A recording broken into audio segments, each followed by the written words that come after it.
అందరికీ కూడా నమస్కారం తెలియపరుస్తూ ముందుగా మా మురళీమోహన్ గారికి హ్యాపీ బర్త్డే అండి. Wish you many many happy returns of the day sir. మేము ఈ పండుగ చూస్తే నాకు గుర్తుకేమొచ్చిందో తెలుసా, మా గురువు గారు బర్త్డే పండుగ గుర్తుకొచ్చిందని నాకు నిజంగా కూడా. ఈరోజు వీరిని నేను డొక్కా సీతమ్మ యూనిట్ని ఎంత అప్రిషియేట్ చేస్తున్నానంటే, ఈరోజు ఒక మురళీమోహన్ గారికి బర్త్డే ఫంక్షన్ పెట్టి ఇక్కడ మమ్మల్ని అందరినీ పిలిచి మాట్లాడిస్తూ వారిని అభినందించేలా చేశారు అంటే నిజంగా వారికి నేను నా కృతజ్ఞత తెలియపరుచుకుంటున్నాను. గ్రేట్ సార్ ఇది నిజంగా కూడా. ఇకపోతే మురళీమోహన్ గారు ఇందాక ప్రోమో చూసాం, అది poster, Dokka Seethamma poster opening launch అయ్యింది. వీరు ఒక అరుదైన సినిమా డొక్కా సీతమ్మ, మేము చదువుకునే రోజుల్లో డొక్కా సీతమ్మ అనే పేర్లు విన్నాం బాగాను, అప్పటి నుంచి విన్నాం మేమండి. అది పాపులర్ నేమ్. దాని మీద మీరు సినిమా తీస్తున్నారంటే చాలా అద్భుతమైన సినిమా తీస్తున్నారు మీరు. నిజంగా మీ అందరికీ కూడా యూనిట్ అందరికీ కూడా కంగ్రాట్స్ తెలుపుతూ అది అత్యద్భుతమైనటువంటి సక్సెస్ కావాలని, మీకు మంచి పేరు రావాలని కోరుకుంటున్నాను. ఇకపోతే మా మురళీమోహన్ గారు, నేను ఇండస్ట్రీకి వచ్చినప్పటి నుంచి ఆల్మోస్ట్ ఆల్ ఈ రోజు వరకు కూడా ఇండస్ట్రీలో ఇద్దరు పేర్లే వినిపిస్తూ ఉంటాయండి. మంచితనంలో కానీ, క్రమశిక్షణలో కానీ, ఒక డెడికేషన్లో కానీ కృష్ణ గారు, మురళీమోహన్ గారు. నేను ఎందుకు అప్పటి నుంచి అసిస్టెంట్ డైరెక్టర్గా ఉన్నప్పటి నుంచి నేను ఈ రెండు పేర్లు వింటానే ఉన్నాను నేనండి. మురళీమోహన్ గారు, కృష్ణ గారు, మురళీమోహన్ గారు, కృష్ణ గారు, మురళీమోహన్ గారు అనండి. It is a great thing అండి. ఒక్కోసారి కొంతకాలం అయిన తర్వాత మరుగున పడిపోవచ్చు, కానీ మరుగున పడలేదు. ఈ రోజు వరకు వింటున్నాను నేను అది. మరి ఈరోజు అయింది 86 అండి, 86లో అడుగు పెడుతున్న మురళీమోహన్ గారి పేరు ఇంకా మీకు ఇండస్ట్రీలో వినిపిస్తుందంటే ఆయన మంచితనం కానీ, క్రమశిక్షణ కానీ, డెడికేషన్ కానీ గ్రేట్ అండి. అసలు మా గురువు గారు ఎంత లైక్ చేసేవారంటే దాసనారాయణరావు గారు మురళి అని పిలిచేవారండి. మేమందరం మురళీమోహన్ గారు అనుకుంటే తప్పదు. అది మురళి అని అంత ఆప్యాయంగా ఆయన కొడుకును పిలిచినట్టు పిలిచేవారండి ఆయన దాసర్ గారు. ఎప్పుడైనా చాలా ఫోన్లు ఆయనకి పర్సనల్గా చేసేవారు కూడా గురువు గారు, దాసర్ గారు అంత లైక్ చేసేవారు గురువు గారు మురళీమోహన్ గారిని. మురళీమోహన్ గారిలో ఉన్న గొప్ప విశేషం ఏంటంటే, ఆయన గురువు గారితో చాలా సన్నిహితం ఏర్పడింది. మొట్టమొదట అట్లూరి పూర్ణచంద్ర గారు కదండి, అట్లూరి పూర్ణచంద్రరావు గారు, వారిని కూడా మర్చిపోకుండా మురళీమోహన్ గారు ప్రతి సభలోనూ ఆయన చెప్తూ ఉంటారు ఆయన పేరునండి. ఈ రోజుల్లో ఎవరున్నారండి నన్ను ఈయన ఇండస్ట్రీకి పరిచయం చేసిన వ్యక్తి పలానా వ్యక్తి అని ఎవరు చెప్తారు? ఎవరు చెప్పరండి. ఫేమ్లో ఉంటే చెప్తారు, ఏమండో పలానా వ్యక్తి నన్నండి అని చెప్తారు. బట్ పేరు మరుగున పడిన తర్వాత ఎవరో చెప్పరు. బట్ ఆ గొప్పతనం మురళీమోహన్ గారిలో ఉందండి. అట్లూరి పూర్ణచంద్ర గారి పేరు ఎప్పుడూ మెన్షన్ చేస్తారు, మా గురువు గారి పేరు ఎప్పుడూ మెన్షన్ చేస్తారు ఆయనండి. ఆయన గురువు గారి దగ్గర పనిచేయడమే కాదు, వర్క్ చేయడమే కాదు, చాలా సినిమాలు, నేను అసిస్టెంట్ డైరెక్టర్గా చాలా సినిమాలు చేశానండి. ఓ మనిషి తిరుగు చూడు అనే సినిమా ఒకటి, అలాగే మన రాజ్బాబు హీరో అండి, మీరును మనిషి ఇదండి ఆ సినిమా బెంగళూరు అండ్ మైసూరులో తీసాం మేమండి. అది హనుమాన్ ప్రసాద్ గారు ప్రొడ్యూసర్. ఆ సినిమాకి పనిచేసా. తిరుపతి అనే సినిమాకి పనిచేసామండి. అలాగే ఇంకో గొప్ప విశేషం ఏంటంటే, నా మొదటి సినిమా హీరో మురళీమోహన్ గారండి. నేను ఇన్ని సినిమాలు చేసినా నా మొట్టమొదటి మెట్టు మురళీమోహన్ గారి హీరో నాకండి. మురళీమోహన్ గారు, సరిత దాంట్లో ఆ సినిమా చందమామ అనే సినిమా అండి. అలాగే మురళీమోహన్ గారిలో ఉన్న గొప్ప విశేషం ఏంటంటే, ఆయన ప్రొడ్యూసర్ అయిన తర్వాత నేను దాసర్ గారి యూనిట్లో చాలా కాలం ఉన్నాను కదా, వాటిని ఎందుకు మర్చిపోవాలి అని చెప్పి రాజాచంద్రతోటి చాలా సినిమాలు పనిచేయించారు ఆయన డైరెక్టర్గా మురళీమోహన్ గారు. అదే ఎవరు చేస్తారండి, ఎవరు చేయరు. కోడి రామకృష్ణతో చేయించారు, కన్నడంలో నాతో చేయించారు. నేను కన్నడంలో ఒక సినిమా 7 సినిమాలు చేశానంటే దాంట్లో ఒకటి మురళీమోహన్ గారి ఎంతి ಹೇಳಿದ್ರೆ ಕೇಳಬೇಕು అని.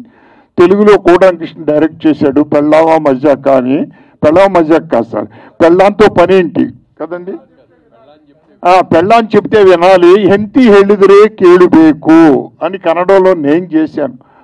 మరి ఆ మురళీమోహన్ గారు ఆ కృతజ్ఞత అలా ఉంచుకున్నారు అంటే నిజంగా దాసరి గారు యూనిట్లో ఉన్నాం కదా మనం, వారందరినీ ప్రోత్సహించాలి అని ప్రోత్సహించడం అనేది it is a great thing. అలాగే ఇండస్ట్రీలో ఇంకొక వ్యక్తి మురళీమోహన్ గారిని బాగా లైక్ చేసేవారు, క్రీస్తు శేషులు విజయ్ బాపిరెడ్డి గారు కదండి. చాలా అత్యద్భుతంగా లైక్ చేసేవారు మురళీమోహన్ గారు అంటేనండి. ఆయన మురళీమోహన్ గారిని ఎవరు లైక్ చేయరండి, ఎవరైనా లైక్ చేస్తారు. ఇప్పటికి ఇందాక ప్రభు చెప్పారు, ఇందాక ప్రభు గారు మొత్తం విషయాలన్నీ చెప్పేశారు. ఆయన మొత్తం మురళీమోహన్ గారితో పోయి చెప్పడానికి ఏమీ లేవు. సో అటువంటి మురళీమోహన్ గారి బర్త్డేని ఈవేళ మన డొక్కా సీతమ్మ యూనిట్ నిజంగా సెలబ్రేట్ చేసిందంటే great thing sir. Once again మీకు మీ కుటుంబానికి ఆ భగవంతుడు ఆయురారోగ్యాలను ప్రసాదించాలని కోరుకుంటూ సెలవు తీసుకుంటాను. Thank you very much sir. నమస్కారం. డొక్కా సీతమ్మ గారి సినిమా నిర్మాతలు మురళీమోహన్ గారు సెలబ్రేషన్ చేస్తూ 2 రోజుల కింద నాకు ఫోన్ చేసి చెప్పారు, మీరు రావాలండి ఫంక్షన్కి అని. సరే, ఇద్దరు అంటే డొక్కా సీతమ్మ గారు ఆమె పుస్తకాలలో ఆమె గురించి చదివి విని చాలా అంటే ఒక పూట అన్నం పెడితేనే, ఒక పూట అన్నం పెట్టి ఒకరికి చేస్తేనే మనం ఏదో గొప్పగా ఫీల్ అయిపోతాం. అలాంటిది కొన్ని లక్షల మందికి ఎన్నో సంవత్సరాలుగా ఆమె జీవితాంతం ఒకే సేవ చేసి ఉన్న మహాతల్లి పేరు మీద సినిమా తీయటం, ఆ నిర్మాతలను నేను మనస్ఫూర్తిగా గౌరవిస్తున్నాను. ఎందుకంటే కమర్షియల్ ప్రపంచంలో ఏ సినిమా తీయాలి, లెక్కలు వేసుకొని, కొలతలు వేసుకొని, మీటర్లు వేసుకొని సినిమాలు తీయటం నేను చూసుకుంటూ పెరిగాను. అలాగే అప్పుడప్పుడు ఎవరో ఒకరు ఇట్లాంటి ఒక జీవిత చరిత్రలు గొప్పవారిది తెలవాలని సినిమా తీస్తుంటారు. కొన్నిసార్లు అనిపించినా నాకు ఎప్పుడు ధైర్యం అవలే చేయాలని. బట్ ఇలాంటి వాళ్ళు తీస్తున్నప్పుడు నాకు చాలా ముచ్చటేస్తుంది. అంటే గొప్ప సినిమా తీయడానికి వాళ్ళకి కావాల్సింది డబ్బు, అదే కాదు గట్స్ కావాలి. ఈ జీవిత చరిత్ర ప్రజలందరూ చెప్పడానికి ముందుకు వచ్చిన నిర్మాతలకి మంచి జరగాలని, ఆ దర్శకుడికి సక్సెస్ రావాలని మనస్ఫూర్తిగా కోరుకుంటూ డొక్కా సీతమ్మ టీం అందరికీ నా శుభాకాంక్షలు. నటులు మా మురళీమోహన్ గారు ఆ అభిమానంతో మేము దాసరి ఫిల్మ్ అవార్డ్స్ కానీ కోడిరామకృష్ణ ఫిల్మ్ అవార్డ్స్ కానీ చేస్తుంటే మాకు కుడి భుజంలో ఉంటూ ఎప్పుడు సవాలు ఇస్తే మా మురళీమోహన్ గారు ఈవేళ 85వ పుట్టినరోజు సందర్భంగా వారికి శుభాకాంక్షలు తెలియజేస్తున్నాను. ఈవేళ 4 ఫైట్లు 4 డ్యాన్సులు ఉండే సినిమాలు తీసి ఈ రోజుల్లో ఒక అద్భుతమైన దృశ్య కావ్యం తీద్దామని ఈ డొక్కా సీతమ్మ పేరుతోటి ఒక గొప్ప చిత్రాన్ని నిర్మిస్తున్న దర్శకుని, వారిని సపోర్ట్ చేసిన నిర్మాతల్ని అభినందించాలి. ఎందుకంటే ఇటీవల కాలంలో పవన్ కళ్యాణ్ గారు కూడా డొక్కా సీతమ్మ ఉచిత అన్నదాన పథకం ఏర్పాటు చేసినప్పుడు ఎంత గొప్ప ఆ మహాతల్లి అనే విషయం ఆశేష ప్రజానికని తెలిసింది. ఆ తరం ప్రజలకు తెలుసు, ఈ తరం వాళ్ళకి తెలియదు. ఈ పవన్ కళ్యాణ్ గారి పేరు మీద ఈ తరం వాళ్ళు కూడా ఆవిడ యొక్క గొప్పతనాన్ని, ఔన్నత్యాన్ని తెలిసింది. కాబట్టి అటువంటి గొప్ప సినిమా తీస్తున్నందుకు ఆ దర్శకుడిని, ఆ నిర్మాతలందరినీ కూడా అభినందిస్తూ మాకు ఈ అవకాశం ఇచ్చే ప్రభు గారికి మరొకసారి ధన్యవాదాలు. Thank you. మన మురళీమోహన్ గారి పుట్టినరోజుకు వేడుకలకు విచ్చేసినటువంటి ప్రతి ఒక్కరికి, అలాగే డొక్కా సీతమ్మ మోషన్ పోస్టర్ ఫంక్షన్కి విచ్చేసిన మీడియా మిత్రులందరికీ, వేదిక మీద ఉన్న పెద్దలకి, ప్రతి ఒక్కరికి నా ధన్యవాదాలు తెలియజేసుకుంటున్నాను. నేను పుట్టిన కాడి నుంచి సినిమాలు చూస్తూ ఉన్నాను. మా గురువుగారి సినిమాల్లో పంతులమ్మ, వారాల అబ్బాయి, అన్నదమ్ముల అనుబంధం, ఇలాంటి ఎన్నో సినిమాలు చూశాను. మన ఊరి పాండవులు చాలా ఇన్స్పిరేషన్గా ఉండే ఆ సినిమాలన్నీ.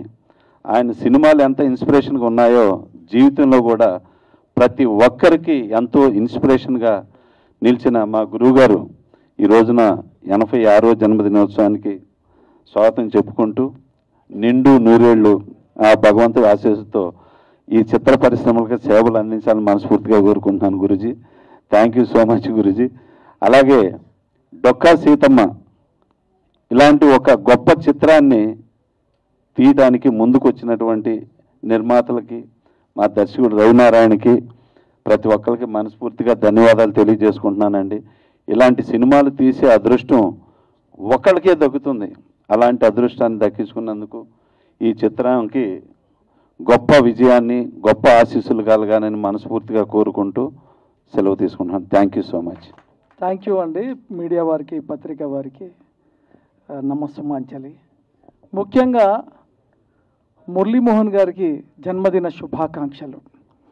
ఇలాంటి అద్భుత కార్యక్రమం మురళీమోహన్ గారి యొక్క 85వ జన్మదినోత్సవాన్ని ఇక్కడ ఏర్పాటు చేయాలనే ఆలోచన వచ్చిన డొక్కా సీతమ్మ యూనిట్కి నా శుభాభివందనాలు. ఎందుకంటే వారు నాకు తెలిసి ఈ మధ్యలో కూడా ఎన్నో 10 సినిమాలు చేస్తుండొచ్చు, కానీ ఈ అవకాశాన్ని, జన్మదినాన్ని, అద్భుతమైన మెమోరీని మీరు ఎప్పుడు ఎప్పుడు మెమోరీ గుర్తుండిపోతుంది. Dokka Seethamma unit producers, directors ఎంత మంచి ఆలోచనతోటి మీరు మురళీమోహన్ గారి జన్మదినం, అది ఒక రంగం కాదు సక్సెస్ అంటే. ప్రతి వ్యక్తి ఒక రంగంలో సక్సెస్ అయ్యి 2 రంగాలు ఫెయిల్ అవ్వచ్చు, కానీ మురళీమోహన్ గారి జీవితంలో వారు పట్టుకున్న అన్ని రంగాల్లో సక్సెస్. ఒక నటుడిగా, ఒక హీరోగా, ఒక ప్రొడ్యూసర్గా, ఒక రియల్టర్గా, ఒక బిల్డర్గా, ఒక రాజకీయ నాయకుడిగా, పార్లమెంటరీగా, ఎన్ని రంగాల్లో ఈ రోజు వరకు కూడా ఆయన ఇంత ఆరోగ్యంగా ఉండడానికి నేను తెలుసుకున్న కారణం ఒకటే, ఆయన ఎప్పుడు కూడా ఈర్ష్య ద్వేషాలు ఆయనలో కనిపించలేదు. సర్వే జన సుఖినో భవంతు అంటుంటాడు. ఎప్పుడు కూడా అందరూ బాగుండాలని కోరుకునే మురళీమోహన్ గారు ఇంత ఆరోగ్యంగా, మనిషి ఎప్పుడు కూడా ఆరోగ్యంగా ఉండాలంటే మనం కోరుకోవాల్సింది ఒకటేనండి, అందరూ బాగుండాలనుకుంటే మనం బాగుంటాం, కానీ మనమే బాగుండాలనుకుంటే ఎప్పుడు కూడా బాగుండలేము. సో అలాగే అందరూ బాగుండాలని నేను 25 సంవత్సరాలుగా ఎన్నో వందల కార్యక్రమాలు సార్తో కలిసి ఉన్నప్పుడు ఆయన ఎప్పుడు నవ్వుతూ పలకరించే ఆ పిలుపు కానీ ఎంతో అద్భుతం సార్. మీతో మెమోరీస్ చాలా హ్యాపీ. ఈరోజు జన్మదినం చేసుకున్నందుకు మీరు ఇంకా ఎన్ని జన్మదినాలు ఇదే వేదికలో ఇలాగే జరగాలని, మీరు 100 సంవత్సరాల వేడుకలో కూడా ఇంతే యాక్టివ్గా, ఇంతే ఎనర్జీగా, ఇంతే సినిమాలు చేస్తూ మీరు ఇలాగే ఉండాలని ఆ భగవంతుని ప్రార్థిస్తూ, మరి ఈ మధ్యన నేను తీసిన జయహో రామానుజ సినిమా రామానుజుడి పాత్ర, వెంకటేశుడి పాత్ర వేయడం వల్ల కొంత నాకు బాగా స్పిరిచువల్గా నా మైండ్లో కూడా బాగా వచ్చేసింది. కాబట్టి ఆ భగవంతుణ్ణి నేను మిమ్మల్ని ఆరోగ్యాలు ప్రసాదించాలని కోరుకుంటూ, ఇంకొకటండి, ఆరోగ్యమే మహాభాగ్యం అంటారు. 1000 కోట్లు సంపాదించిన వాళ్ళు కూడా 50-60 ఏళ్ళు రాగానే సర్వ రోగాలు వస్తున్న పరిస్థితుల్లో ఈరోజు ఆరోగ్యమే మహాభాగ్యాన్ని కాపాడుకున్న అద్భుతమైన వ్యక్తి మురళీమోహన్ గారు. ఇన్స్పిరేషన్, నాకు రియల్టర్గా ఇన్స్పిరేషన్, ఆరోగ్యంలో కూడా సారే inspiration sir. Thank you very much. నాకు ఈ అవకాశం ఇచ్చిన డొక్కా సీతమ్మ యూనిట్. ఒక బయోపిక్ సినిమా తీయాలంటే చాలా కష్టం, ఎందుకంటే నేను తీసిన కాబట్టి అనుభవం నాకు తెలుసు. ఆ టైంలో ఉండాల్సిన ఏవి చూశానండి, ఎంతో అద్భుతంగా ఉంది. అంటే ఈరోజు ఇంకొక ముఖ్య విషయం ఏంటంటే, ఈ 85వ జన్మదినంలో కూడా సార్ ఈ సినిమాకి హీరో. అంటే 85వ సంవత్సరంలో కూడా సార్ హీరోగా ఉన్నారు అంటే అది డొక్కా సీతమ్మ సినిమా బయోపిక్లో ఇక్కడ హీరోగా కనిపిస్తున్నారంటే గ్రేట్ అండి. మీ యూనిట్కి కంగ్రాట్స్. ఈ సినిమా హిట్ కావాలి. ఇలాంటి అద్భుతమైన ఆలోచన మీ అందరికీ మంచి పేరు తేవాలి, నిర్మాతకి డబ్బు రావాలని నేను కోరుకుంటూ థ్యాంక్ యూ వెరీ మచ్. నమస్కారం. మీడియా మిత్రులకి అలాగే వేదిక నిర్వహించిన పెద్దలందరికీ నా నమస్కారములు. ఫస్ట్ నేను చెప్పాల్సింది ఏంటంటే, మురళీమోహన్ గారు అంటే నాకు చాలా ఇష్టం. ఒకవేళ ఆయనకి నేను వేరే అభిమాన్ని. ఎందుకంటే ఫస్ట్ రైటర్గా నేను పిట్టల సినిమా చేసినప్పుడు నేను మురళీమోహన్ గారిని కలిసినప్పుడు ఆయన చాలా అప్రిషియేట్ చేసి నాలో ఒక ఉత్సాహాన్ని కల్పించారు సారు.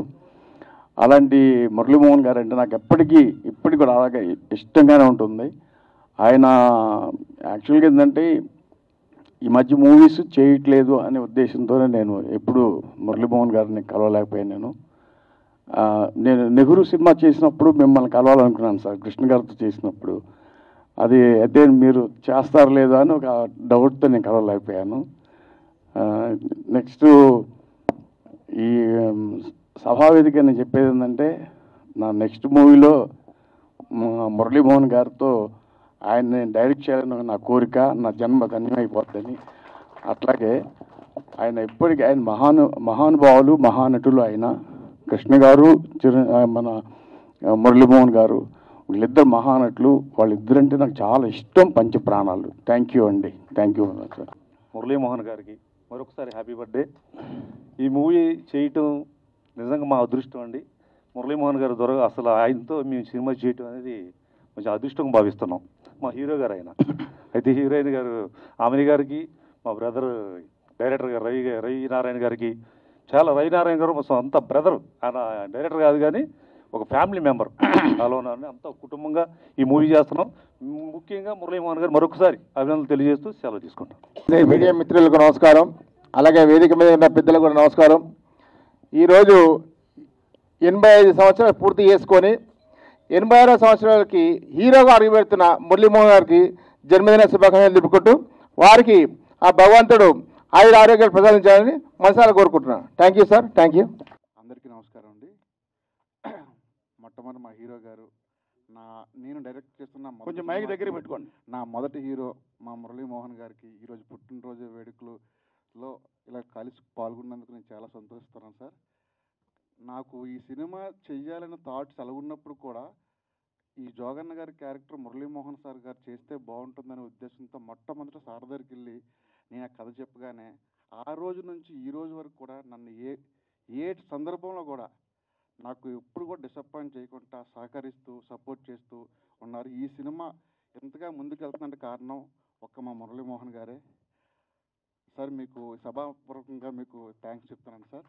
ఇలాంటి పుట్టినరోజు వేడుకలు ఎన్నో జరుపుకోవాలని మనస్ఫూర్తిగా కోరుకుంటూ మీ సమయాన్ని ఇప్పటికే చాలా వృధా చేసిన ఫీలింగ్ అది. సెలవు తీసుకుంటాను సార్. Thank you. చూసిన గ్లిమ్స్ అది ఒక ఎపిక్ మోడల్లో చేసాం. జస్ట్ అది నైట్ 11 o'clockకి తను ఇట్లా చేద్దామంటే నెక్స్ట్ డే మార్నింగ్ 11 o'clockకి ఎగ్జిక్యూట్ చేయడం జరిగింది. అంటే మనకు ధర్మం గురించి చెప్తే సార్ గురించి చెప్పినట్టే, మన సినిమా గురించి చెప్పినట్టే. ఎందుకంటే ధర్మం అనేది అంటే శ్రీకృష్ణ భగవాన్ చెప్పినట్టు 5 ఆధారాల మీద ఉంటుంది కదా. న్యాయము, జ్ఞానము, మనకు అంకిత భావము, ప్రేమ. సో వీటన్నిటికి సంబంధించిన సార్ లోపల సార్ గుణాలు అవన్నీ, మన సినిమా గుణాలు ఇవన్నీ. అంటే కలియుగ కర్ణుడు అంటాం మనము. అటువంటి డొక్కా సీతమ్మ గారి గురించి చేస్తున్నప్పుడు మనం ఇంక దేని గురించి అవుతుందో ధర్మం గురించి చేద్దాం, సనాతన ధర్మం గురించి చేద్దామని చెప్పి ఆ బిట్ చేయడం జరిగింది. జస్ట్ ఒక 12 hours అది ఎగ్జిక్యూట్ చేయడం జరిగింది. థ్యాంక్ యూ సో మచ్ అండి. ఇటువంటి సినిమాకి నన్ను భాగస్వామ్యం చేసినందుకు డొక్కా సీతమ్మ టీం అందరికీ, డైరెక్టర్ గారికి, ప్రొడ్యూసర్ గారికి అందరికీ పేరు పేరున థ్యాంక్స్ చెప్తున్నాను సార్. మీ బ్లెస్సింగ్స్ మాకు కావాలి. ఎందుకంటే thank you so much sir. Thank you. చాలా సంతోషమైన రోజు ఇవాళ నాకు. ఈ సంవత్సరమే చాలా సంతోషం అనుకుంటే ఇవాళ రోజు జీవితంలో మర్చిపోలేని రోజు ఇది నాకు. ఇంతవరకు ఇలా పబ్లిక్గా స్టేజ్ మీదకి వచ్చి ఫంక్షన్ చేసుకుందా లేదు నేను. ఎందుకంటే మొదటి నుంచి కూడా నాకు ఒక ఫ్యామిలీ ఫంక్షన్లా ఇంట్లో వరకు కూర్చోండి ఫ్యామిలీ మెంబర్స్ చేసుకోవటమే తప్ప ఇలా చేసుకోవటం అవ్వట్లేదు. మెడ్రాస్లో ఉన్నప్పటి నుంచి కూడా ఆ రోజు హీరోలుగా వేసే రోజుల్లో కూడా జన్మదినం అని జరుపుకోకుండా అక్కడున్న బాయ్స్ హాస్టల్స్కి, గర్ల్స్ హాస్టల్కి, లేకపోతే డిజబిలిటీ ఉన్న వాళ్ళకి, మెంటల్లీ రిటార్డెడ్ పీపుల్కి వాళ్ళ స్కూల్స్ ఉంటే ఆ స్కూల్స్లోకి వెళ్ళి వాళ్ళందరి మధ్యలో వాళ్ళందరికీ కూడా భోజనం పెట్టి వాళ్ళతో కలిసి కూర్చొని భోజనం చేయడం అనేదే నాకు అలవాటు. మా ఇంట్లో ఎవరికి ఏ జన్మదినం జరిగిందని కూడా అదే చేస్తాం. ముఖ్యంగా ఈ నెలలో చూసుకుంటే జూన్ 6వ తారీఖున మా నాన్నగారిది అమ్మగారిది పుట్టినరోజు ఫంక్షన్ చేసాం ఇక్కడే బ్లైండ్ స్కూల్లో. అలాగే 13వ తారీఖు 17వ తారీఖు వచ్చేప్పటికి మా మనవరాలి బర్త్డే, అది అక్కడే చేసాం. 19వ తారీఖు మా మ్యారేజ్ డే, అది అక్కడే చేసాం. ఇవాళ నా పుట్టినరోజు, ఇవాళ కూడా అక్కడే. ఈ అన్ని రోజులు కూడా అక్కడే ఎందుకు చేస్తున్నాం, మీరు ఘనంగా చేసుకోవచ్చు కదా అంటారు. ఘనంగా చేసి ఖర్చు పెట్టి చేసేదానికంటే అది ఆకలిగా ఉన్న వాళ్ళకి, మరి సమాజంలో ఇబ్బంది పడుతున్న వాళ్ళకి, దేవుడు సృష్టిలో కొంతమందిని బ్రహ్మాండంగా పుట్టిస్తే కొంతమందిని అంగవైకల్యంతో పుట్టించడమో, లేకపోతే విజువల్ బ్లైండ్నెస్ ఉండటమో, ఇట్లాంటి వాళ్ళు ఎంతోమంది ఉన్నారు. వాళ్ళందరి మధ్యలో కూర్చొని భోజనం చేస్తే ఎంత బాగుంటుంది అనేది నా కోరిక. ఈ బ్లైండ్ స్కూల్కి వెళ్ళినప్పుడు కూడా నేను వడ్డిస్తా అంటే పక్కన వచ్చేనా ఒక ఆయన అడిగారు వాళ్ళ లెక్చరర్ గారు, మీకు ఎవరు వడ్డిస్తున్నారో తెలుసా అండి అన్నారు. తెలుసా అండి అన్న. మురళీమోహన్ గారు అని చెప్పారు ఆయన. మీరు ఆయన సినిమాలు ఏమైనా చూసారా అని అడిగారు. పాపం ఎట్లా చూస్తారు, బ్లైండ్ వాళ్ళు చూడలేరు. చూసామండి అన్నారు. ఏ సినిమా చూశారు అన్నారు. సినిమా పేరేంటి, రామానాయుడు గారి సినిమా ప్రేమించు సినిమాలో చూసామండి అన్నారు. ఆ సినిమా రిలీజ్ అయిపోయే ముందు రామానాయుడు గారు బ్లైండ్ స్కూల్లో ఉన్న పిల్లలందరూ కూర్చో ప్రివ్యూ షో వేశారు. ఆ సినిమా చూసి వచ్చిన తర్వాత బయటకు వచ్చిన తర్వాత వాళ్ళందరూ కూడా కళ్ళు దృష్టి లేని వాళ్ళు కూడా కళ్ళెమంట నీళ్లు పెట్టుకుంటూ బయటకు వచ్చి అందరినీ అభినందించడంతో పాటు నా దగ్గరకు వచ్చి నన్ను అందులో ఆ బ్లైండ్ గర్ల్ ఫాదర్ క్యారెక్టర్ నేను వేశాను. అమ్మాయిని కష్టపడి చదివించుకొని అమ్మాయిని పైకి తీసుకొచ్చి యూనివర్సిటీ ఫస్ట్ చేసి అలాంటి క్యారెక్టర్స్ నన్ను వాళ్ళందరూ కూడా నాన్నగారు అని పిలిస్తే ఎంతో సంతోషం వేసింది. ఆ సినిమాకి నాకు ఆంధ్రప్రదేశ్ నంది అవార్డ్స్లో బెస్ట్ క్యారెక్టర్ యాక్టర్ అవార్డు వచ్చింది. ఆ సినిమాకి మంచి ఉత్తమ చిత్రంగా అవార్డు రావటం కూడా జరిగింది. అందుకని సాధ్యమైనంత వరకు అలాగే చేసుకోవటమే అలవాటు. ఇవాళ కూడా అలాగే చేసుకున్నాను.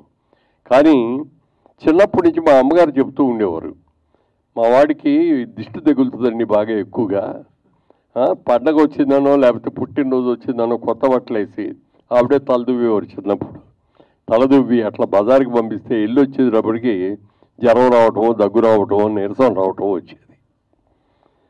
అందుకే నేను బయటికి పంపడం, కూర్చో ఇంట్లోనే ఉండు అని అప్పుడు ఆవిడ దిష్టి తీసి మళ్ళీ ఏదో భోజనం పెట్టి అట్లా కూర్చోబెడితే తగ్గేది.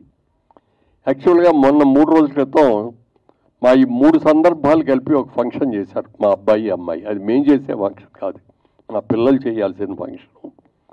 ఎందుకంటే 60 సంవత్సరాల వైవాహిక జీవితం అయింది మాది. నేను మా ఆవిడ పెళ్లి చేసుకొని 60 ఏళ్ళు అయింది. ఇప్పటికి 60 ఏళ్ళు అయిన సందర్భంగా అలాగే మేమిద్దరం కూడా 1000 పౌర్ణములు చూసాం. 1000 పౌర్ణాలు చేస్తున్నటువంటి అమ్మా నాన్నగా, అలాగే ఇవాళ నా పుట్టినరోజు, ఈ 3 సందర్భాలను కలిసి ఆ రోజున ఫంక్షన్ చేశారు 3 రోజుల క్రితం. బాగా జరిగింది. చాలామంది మిత్రులు ఆత్మీయులు వచ్చారు. కానీ అందరినీ పిలవలేకపోయాను. అక్కడ ఉన్న పరిమితి మూలంగా లిమిటెడ్గానే పిలిచాం.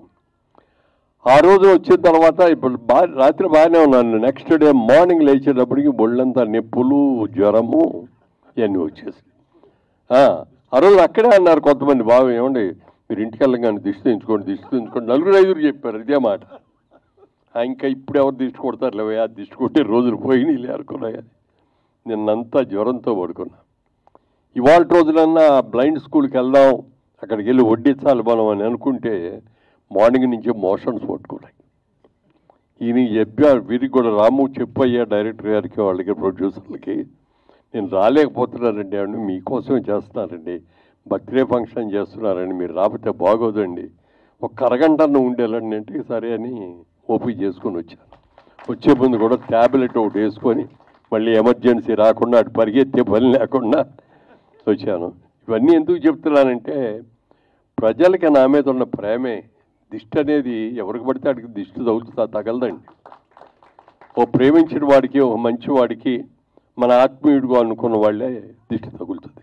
సరే కొంతమంది దిష్టితో కళ్ళతో చూసే వాళ్ళు ఉంటారు, నల్లరాయి కూడా పగిలిపోతుంది అంటారు దిష్టికి. అలా నల్లరాయిని కాపోకపోయినా మరి ఈ విధంగా మళ్ళీ ఆరోగ్యంగా మీ ముందు చూడటం అనేది నాకు చాలా సంతోషంగా ఉంది. ఇవాళ జరుగుతున్న ఇంతవరకు సినిమా ఇండస్ట్రీలో 350 సినిమాలు చేశాను.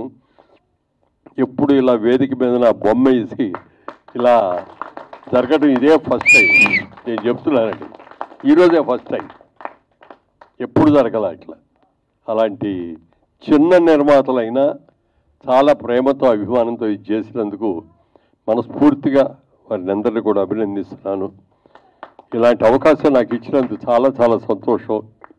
ఇక మా రేలంగి నరసింహారావు గారు ఇందాక చెప్పారు, ఆయన చందమా హీరో ఆయనేనండి, ఆయనతోనే ఆయన చూపించు, ఆయన నాతో హీరోగా చేసిన పుణ్యం ఏమో తెలియదు కానీ 1000 చందమామలు చూసాం నేను, మా ఆవిడ కూడా.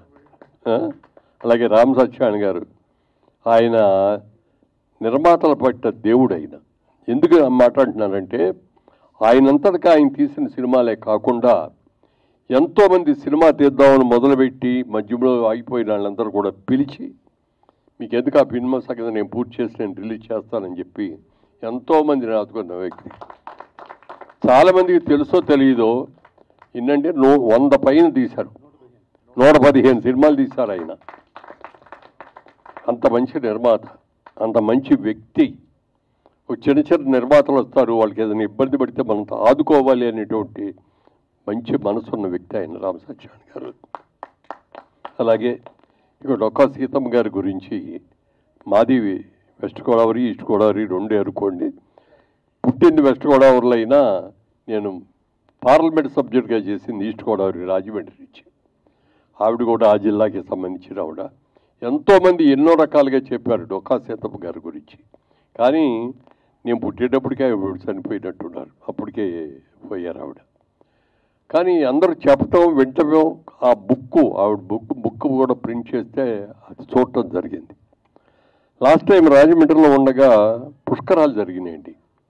ఆ పుష్కరాలు కూడా మామూలుగా పుష్కరం అంటే 12 సంవత్సరాలకు ఒకసారి జరుగుద్ది. అలాంటి 12 సంవత్సరాలకు ఒకసారి జరిగేటటువంటి 12లో 144 సంవత్సరాలకు ఒక్కసారి మాత్రం జరిగే మహాపుష్కరం చేశాం మేము ఉండగా. ఆ టైంలో మన డొక్కా సీతమ్మ గారి నాటకం పోటీలు ఆ రోజున నంది నాటకోత్సవాలు చేశాం రాజమండ్రిలో ఘనంగా, చాలా ఘనంగా. దాంట్లో ఆ నాటకానికి ఆల్మోస్ట్ ప్రైజులన్నీ దానికే వచ్చేసి, సీతమ్మ గారికి వచ్చింది, మరి అలాగే హస్బెండ్ వేసిన ఆయనకు వచ్చింది, డైరెక్టర్కి వచ్చింది, స్క్రిప్ట్ రైటర్కి వచ్చింది, అన్నీ వచ్చినాయి. తర్వాత చాలామంది ప్రయత్నాలు చేశారు ఇది సినిమా తీయాలి అని. సినిమా తీయాలంటే ఇవాళ సినిమా అనేది కమర్షియల్ సినిమా. ఇందులో ఫైట్లు ఉన్నాయా, ఇందులో కామెడీ ఉందా, ఇందులో ఏమన్నా కళ్ళ నీళ్లు పెట్టేవి ఉంటాయా, ఇట్లా రకరకాలుగా అడుగుతారు. కానీ ఈ సినిమాలో అవేమీ లేవు. లేకపోయినప్పటికీ ఒక అద్భుతమైన వ్యక్తి అన్నమో రామచంద్ర అనే మాట వినపడకుండా, ఆకలి అనే మాట వినపడకుండా వచ్చిన ప్రతి వ్యక్తికి కూడా అన్నం పెట్టాలి అన్న గొప్ప ఆశగా ఉన్నటువంటి తల్లి అది. మీకు ఏది ఇచ్చినా సంతృప్తి కలగదు. 100 రూపాయలు కావాలని వచ్చా అనుకోండి, 1000 రూపాయలు తీసుకోవయ్యా అని ఇచ్చినా ఆ క్షణం సంతోషిస్తాడు, వెళ్ళిపోతాడు. ఏం 1000 ఇచ్చాడు, 10,000 ఇవ్వచ్చు కదా, ఏంటో బాగా సంపాదించాడు కదా, 1,00,000 రూపాయలు ఇవ్వచ్చు కదా అనుకుంటారే తప్ప చాలండి చాలా థ్యాంక్స్ అని అనరు. ఒక్క అన్నం పెట్టినప్పుడు మాత్రమే, ఆకలితో వెళ్ళి అన్నం పెట్టినప్పుడు మాత్రమే కడుపు నిండా తిని బాబు ఇంకొంచెం వడ్డించుకోండి చాలమ్మా, చాలా సంతృప్తిగా తిన్నాను తల్లి, చాలు తల్లి చల్లగా ఉండాలని దీవించేది ఒక్క అన్నదానం చేసినప్పుడు. అలాంటి గొప్ప వ్యక్తి అన్న ఈవిడ డొక్కా సీతమ్మ గారు. ఆయనకి రాజమండ్రిలో ధవళేశ్వరం పెద్ద ప్రాజెక్ట్ ఉంది, మీకు అందరికి కూడా తెలుసు కదా, ఆనకట్ట. అదే కాటన్ దొరగారని ఆయన ఒక అమెరికన్, ఇంగ్లాండ్, యూకేలో ఉండే ఇంజనీర్. ఆయన అప్పుడు బ్రిటిష్ వారి పరిపాలనలో ఉండటం మూలంగా ఆయన ఇక్కడికి వచ్చినప్పుడు అక్కడ గోదావరి నీరంతా కూడా సముద్రంలో కలిసిపోతుంది, ఇక్కడ ఒక ఆనకట్ట కట్టాలి అని అనుకున్నప్పుడు వాళ్ళు ఆయనను ఇంకో ఆయన కలిసి గుర్రాల మీద ఆ ఏరియా కొండలు గుట్టలు అవన్నీ కూడా తిరిగి, ఓ టైంలో గోదావరి నదిలో తుఫాను వస్తుంది, వీళ్ళు ఇరుక్కుపోయారు.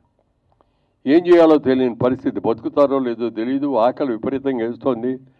అమ్మా సీతమ్మ తల్లి ఆకలిగా ఉంది అని చెప్పి వీళ్ళు గట్టిగా అరిచారట. ఆ అరుపులు ఆవిడకి ఎనపడి అప్పటికప్పుడు వంట చేసి భర్తను పిలిచి అర్జెంటుగా వాళ్ళు గోదావరిలో మునిగిపోయేటట్టున్నారు, చచ్చిపోయేటట్టున్నారు, తీసుకెళ్ళి ఇచ్చిరండి అని చెప్పి ఇచ్చి పంపిన గొప్ప తల్లి. ఆ మరుసటి రోజు వాళ్ళు దగ్గరకు వచ్చారు, ఈవిడ దగ్గరికి వచ్చి, అమ్మా మేమేనమ్మా నిన్ను వచ్చింది, నువ్వు పెట్టబట్టి బతికాము, నిన్ను ఇంత గొప్ప తల్లిని, ఇంతమందికి ఆకలి తీర్చేటటువంటి సీతమ్మ గారి గురించి మా దేశంలో మా చక్రవర్తి గారు, మా రాజుగారు, మా దేవుడు, మా ప్రెసిడెంట్ మిమ్మల్ని రమ్మని పిలిచారండి, ఆహ్వానం ఇచ్చారు. ఆ ఆహ్వానం ఇవ్వటం కోసం మేము మీ దగ్గరకు వచ్చామన్నా అని చెప్పింది ఆవిడ. చెప్తే అప్పుడు ఆవిడ, నేను ఎక్కడికి రానయ్యా, నేను దానికోసం వెళ్తే ఇక్కడ ఆకలిగా వచ్చే వాళ్ళందరికీ ఎవరు ఉండి పెడతారు, నేనేమి రానొద్దు అంటే అప్పుడు వాళ్ళు ఆయన అడిగారట, ఒక ఫోటో ఉంటే ఇవ్వమ్మా నాకు. చిన్న ఫోటో తీసుకొని వెళ్ళి అక్కడ పెట్టి ఆయన కూర్చున్న కుర్చీ పక్కన ఫోటోని పెట్టి దండేసి ఇది చేశారట. అది ఆవిడ గొప్పతనం. చాలామంది నిర్మాతలు తీయాలి అనుకున్నారు, ఎవరు డేర్ చేయలే.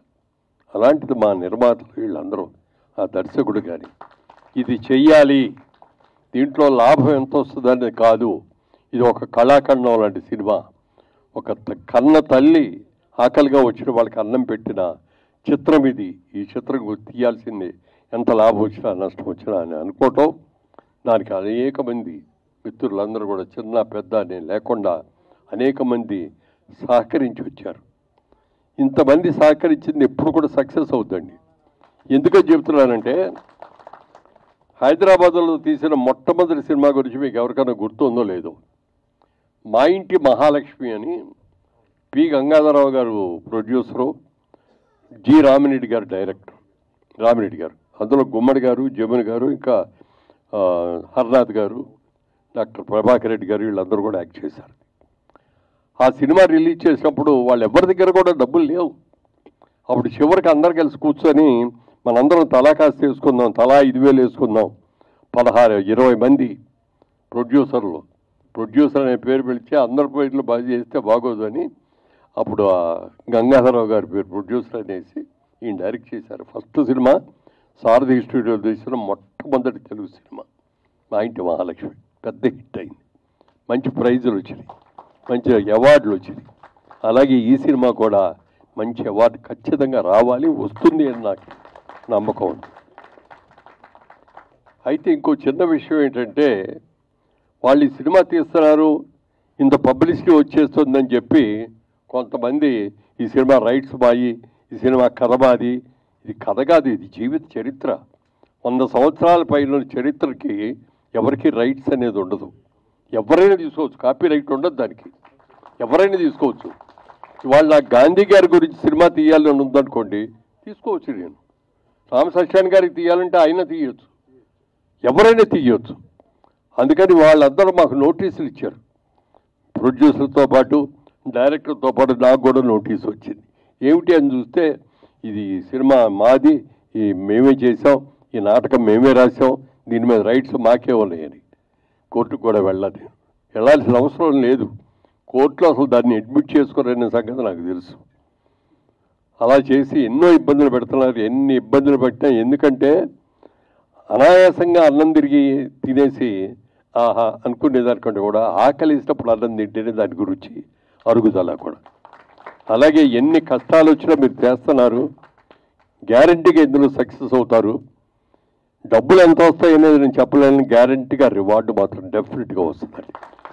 ఇది చక్కగా తీస్తే స్టేట్ అవార్డే కాదు, నేషనల్ అవార్డు కూడా రావాలని మనస్ఫూర్తిగా కోరుకుంటూ, ఇంత మంచి విజయం ఇంతమంది చిన్న చిన్న నిర్మాతలందరూ కూడా సహకరించి చేస్తున్నందుకు అందరినీ కూడా మనస్ఫూర్తిగా అభినందిస్తూ సెలవు తీసుకున్నాను. Thank you.